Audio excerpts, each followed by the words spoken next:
नाज़रीन गिरामी अस्सलामु अलैकुम रहमतुल्लाहि व बरकातुहू। आज की बात ख़ास बात में आप लोगों का इस्तक़बाल है। नाज़रीन गिरामी, मैं अंसार अज़ीज़ नदवी इस वक्त आप लोगों के सामने दिन भर से आई हुई कुछ अहम तरीन ख़बरों की तफसीलात लेकर हाजिर हूँ। तफसीलात में जाने से पहले आप लोगों से जो दरख्वास्त होती है उस पर तवज्जो करें। दोनों प्राइम टाइम शाये हो चुके हैं जिसमें अहम तरीन ख़बरों पर तबसरे हुए हैं। जिन अहबाब ने नहीं देखा है ज़रूर देखें, दूसरों तक फैलाने की कोशिश करें, लिंक को शेयर करें। आइए नाज़रीन गिरामी, पहली खबर की जानिब बढ़ते हैं। कर्नाटक के गवर्नर थावर चंद गहलोत ने Mysore urban development authority MUDA से मुतालिक मुबैना बेज़ाब्तगियों पर वज़ीर आला सिद्धारामैया के खिलाफ मुकदमा चलाने को हरी झंडी दे दी है। 3 कारकुनों की जानिब से दायर अर्जी पर मबनी गवर्नर के इस फैसले ने वज़ीर आला और कांग्रेस की सीनियर लीडर के बारे में पहले से ही चल रहे तनाज़े को मज़ीद बढ़ा दिया है। गवर्नर की हिदायत से सिद्धारामैया की मुश्किलात में काफ़ी इजाफा हुआ, जिसकी इत्तला एक रस्मी ख़त में दी गई। ख़त में लिखा है कि गवर्नर की हिदायत के मुताबिक बदनुमानी को रोकथाम के कानून 1988 की दफ़ा 17 और दफ़ा 218 के तहत अर्जियों में दर्ज मुबैना जराइम की जाँच के लिए इंडियन सिविल डिफेंस कोड 2023 के तहत वज़ीर आला सिद्धारामैया के खिलाफ मुकदमा चलाने की मंजूरी देने के लिए अहल अफसर के फैसले की कापी मुंसलिक कर रहा हूँ। इस घपले में इल्ज़ाम लगाया गया है कि मिस्टर सिद्धारामैया ने अहलिया BM पार्वती, बेटे एस यतेंद्र और MUDA के सीनियर अहदेदारों के साथ मिलकर मैसूर के एक POS इलाके में 14 प्राइम साइट्स को गैर कानूनी तौर पर अलाट करने की साजिश रची। कारकुन प्रदीप कुमार, TJ अब्राहम और स्नेहा मोई कृष्णा का दावा है कि जाली दस्तावेजात का इस्तेमाल करते हुए इन अलाटमेंट के लिए रियासती खजाने से 45 करोड़ रुपए की बड़ी रकम निकाली गई।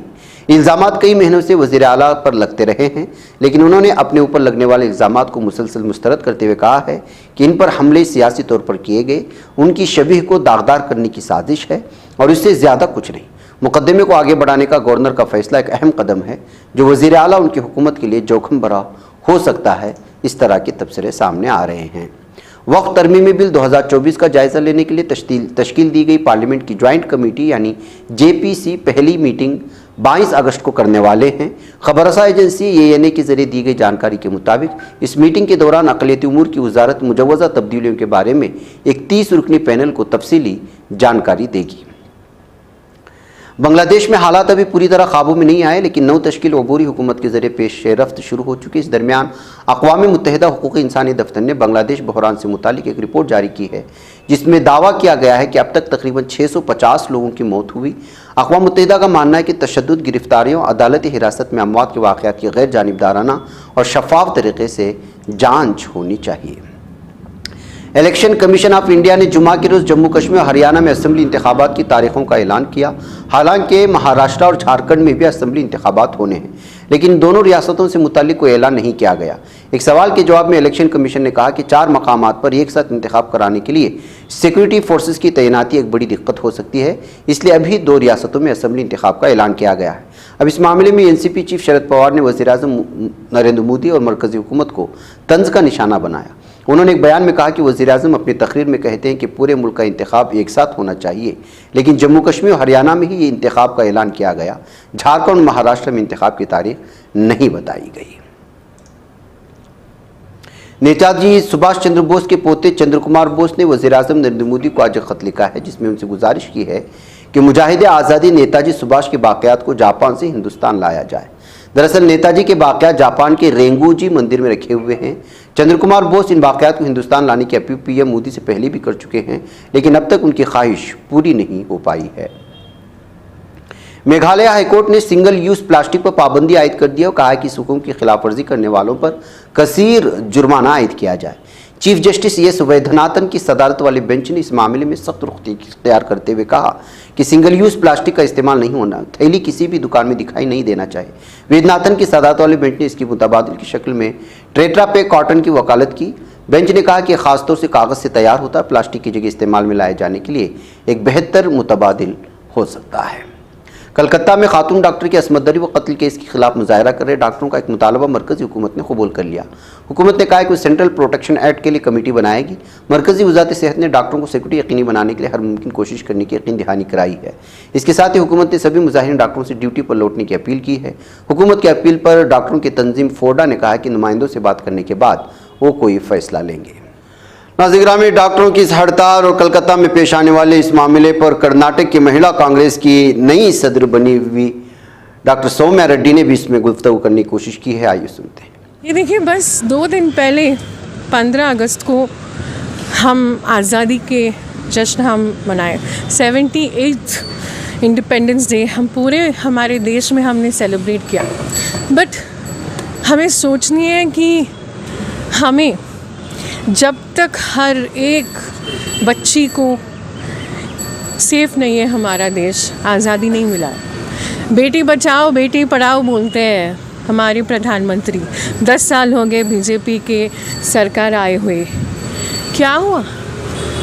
बेटी को, एक मेडिकल डॉक्टर को ऐसे एक अस्पताल के अंदर ऐसा हुआ है।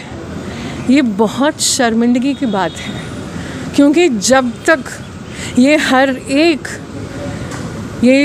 हमारे हर एक आदमी और औरत पूरे हमारे देश में हर एक, चाहे हर एक चीफ मिनिस्टर और हमारे प्राइम मिनिस्टर सीरियसली लेनी चाहिए। चाहे वो छोटी ऑफेंस हो, चाहे वो सीरियसली लेते, तो ऐसे नहीं होता है। हम देख रहे हैं कि उन्नाव में क्या हुआ, कथुआ में क्या हुआ, और हर एक के बाद एक ये हो रही है। तो हम आधी आबादी है, हमारे इंडिया के बेटियां हैं, ये सुरक्षित नहीं है। तो हर एक आदमी और औरत की जिम्मेदारी है कि हम इसके बारे में बात करें। ये पॉलिटिक्स नहीं करनी चाहिए इस चीज़ में। उन लोगों को किस तरह की सज़ा होनी चाहिए? फांसी होनी चाहिए। ये बेटी बचाओ बेटी पढ़ाओ का नारा ये कहाँ तक कामयाब है ना? ये तो बिल्कुल नाकामयाब हुआ है। हम देखिए, बेटी पढ़ाओ बेटी बचाओ उन्होंने वो बोल रखे हैं, बट हम देख रहे हैं कि ये इस बेटी को, इस डॉक्टर को, वो तो बेचारे उनको क्या हुआ है, बेटी को तो पढ़ाया बट बेटी को तो बचा नहीं पाए। तो ये हम सब लोग ये बोलनी चाहिए, जब तक हर एक बेटी को सुरक्षित हमारे देश में नहीं है। जो लोग प्रोटेस्ट कर रहे हैं उनके लिए क्या मैसेज है? मैं भी आज प्रोटेस्ट कर रही हूँ। आज फ्रीडम पार्क में 4 बजे बहुत सारे लोग प्रोटेस्ट कर रहे हैं। पूरे देश में लोग प्रोटेस्ट कर रहे हैं, सोशल मीडिया में भी बात कर रहे हैं। ये देखिए, हमारे घर में भी हमारी बहन, हमारे माता, हमारे माँ, हमारे फ्रेंड्स, ये हर एक बेटी का सवाल है। जब तक हमारे हर एक बेटी और हमारे पूरे भाइयों को भी इस बारे में बात करनी चाहिए, जब तक ये पार्लियामेंट में ऐसी चीज़ वो सीरियसली नहीं लेते। उत्तर प्रदेश की राजधानी लखनऊ के एयरपोर्ट पर रेडियो एक्टिव शुआएं लीक होने की खबर सामने आई है। लखनऊ में सरोजनी नगर एयरपोर्ट के कार्गो डिपार्टमेंट में गैस के रिसाव से एयरपोर्ट पर भगदड़ जैसी हालत पैदा हुई। आनन फानन में मौके से लोगों को बाहर निकाला गया है। गुरुग्राम के एम्बियंस मॉल को बम से उड़ाने की धमकी मिली थी। धमकी एक ईमेल के जरिए भेजी। इसमें मॉल मैनेजमेंट को मुत्तला किया गया था। बिल्डिंग में बम लगा दिया गया और मॉल के अंदर मौजूद हर शख्स की जान लेने की धमकी दी गई। ईमेल में लिखा गया, आपसे कोई भी बच नहीं पाएगा, आपकी मौत होनी है। मैंने बिल्डिंग में बम इसलिए लगाया क्योंकि मुझे अपनी ज़िंदगी से नफरत है। मॉल मैनेजमेंट को ईमेल मिलने पर पुलिस को मुत्तला किया। खबर मिलती गुरुग्राम पुलिस और बम स्क्वाड की टीम मौके पर पहुंची। पुलिस ने मॉल की पूरी तरह से तलाशी ली। मॉल को खाली करा गया। सभी सिक्योरिटी प्रोटोकॉल पर अमल किया गया, लेकिन वहां कुछ नहीं मिला। हिंदुस्तानी पहलवान विनेश फोगाट पेरिस से वतन वापस आ गई। हफ्ते की सुबह मुल्क वापसी पर दिल्ली एयरपोर्ट उनका पुरजोश खैर मकदम किया गया। तमगे से महरूम होने के बावजूद पूरे मुल्क का दिल जीत चुकी विनेश का इस्तकबाल खूब नाच गाने और धूलबाजी से हुआ। हम वतनों की इस मोहब्बत को देखकर वो काफ़ी जज्बाती हो गई और उनके आंखों से आंसू निकल आए।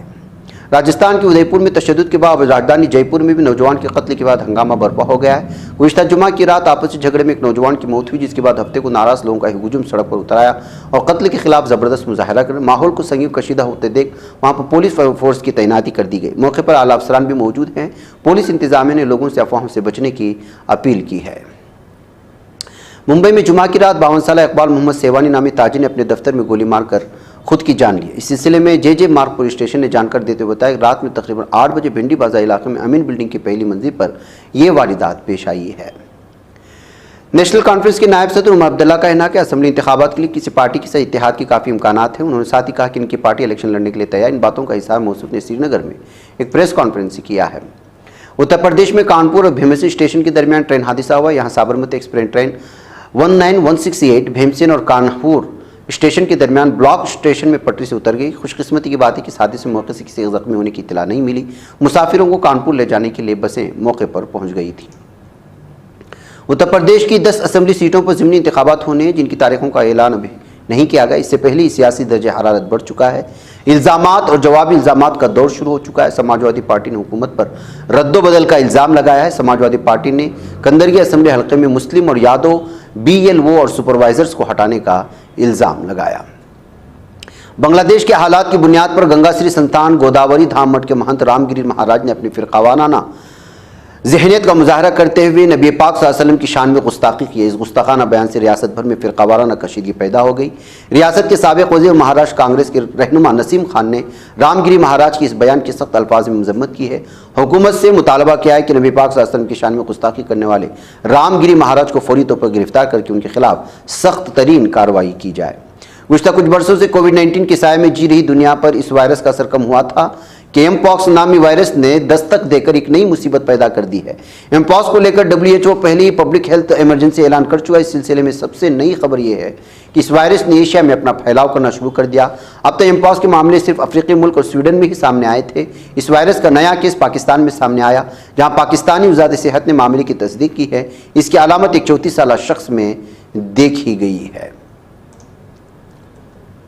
अमरीकी वज़ीर दिफा लॉयड ऑस्टिन ने मशरिक़ वस्ता में बढ़ती हुई कशीद की तरफ इशारा करते हुए कहा कि हम ईरान के मुमकिन हमले के मंसूबों की निगरानी रखे हुए हैं।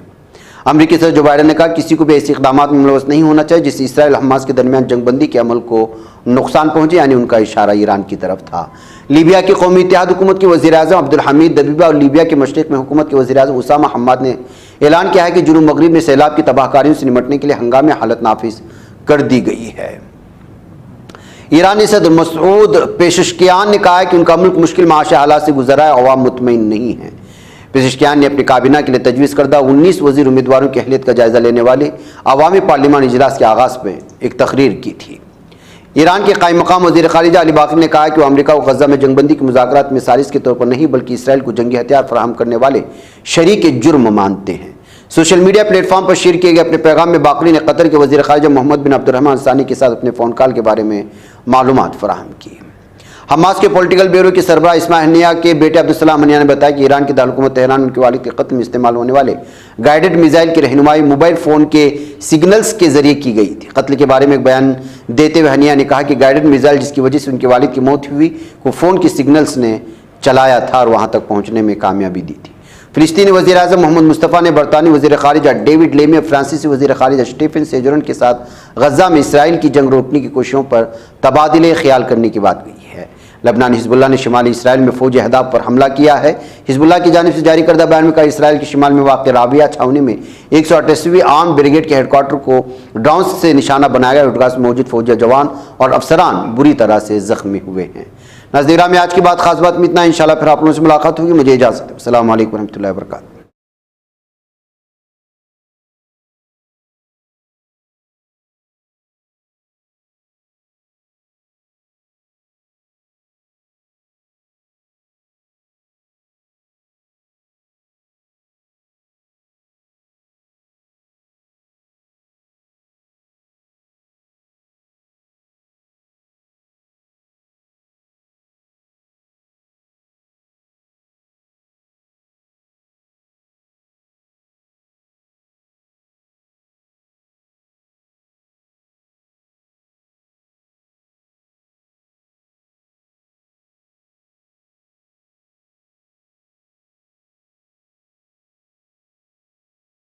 ये चैनल हक निगर बन कर कुचल देता है फितनों को। अगर गंदी हो पॉलिसी तो मरते देखा कितनों को इसी बाजार में बिकते हुए देखा है सपनों को, सभी यकसां है ये पैगाम दो गैरों को अपनों को। वतन अहले वतन का है गुले बेखार सीधी बात।